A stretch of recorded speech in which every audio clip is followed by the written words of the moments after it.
Ուրատն ասում եսի մեզ երևի թազա գցած առու է, իմի մերն է, առու չի, գետ է, բայց հաստատ թազա է գցած էլ չի, ժայթ կաց, դու մի ասի վիդեոն չէի միացրել, դուք միայն տեսնեիք անտառայինի մասում ինչ կարգ էր հորդում, ու սենց իջնում նախագահական,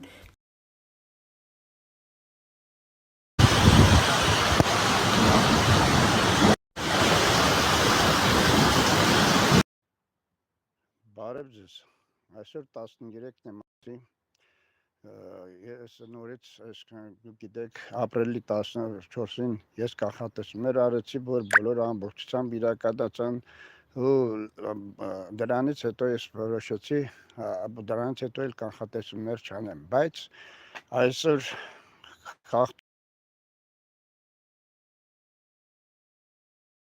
սով կլինի, եթե այս մի քանի օրվա մեջ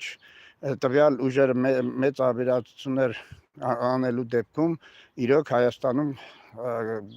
գյուղատնտեսությունը շատ մեծ վնասներ կկրի։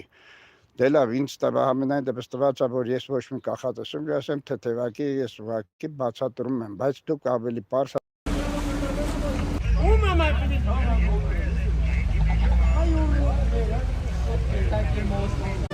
Կյանքիս կամուրջները ծխում են այրված, ետ ճամփաչուն եմ ես, իմ ույսեր վարված, ինչպես ապրեմ ես, հասա դերան ասված։ Արտաշատ, Նորաշեն, որոնցում եւս երևում են հորդառատ անձրևի հետևանքով հեղեղված այգիներ։ Հիշեցնենք, որ 3 Կարագածոտնի մարզում ուժեղ կարկուտ էր տեղացել։ Եվ մի փոքր պատահաբանուժերից մի փոքր շատ փոքր հատված է, նրանք իմ կարծիքով չեն կարողանա դիմակայել բրազիլիական հզոր ուժերին։ Նրանց մինչև օգնություն գա հասնի տարեբանուժերը Եվրոպայից, դա կտևի մոտավորապես շաբաթ օրը։ Շաբաթ օրից ես խոստանում եմ ամբողջ Հայաստանում լինի 7 օրով պաշտպանություն տամ։ Üçüncü araç mı?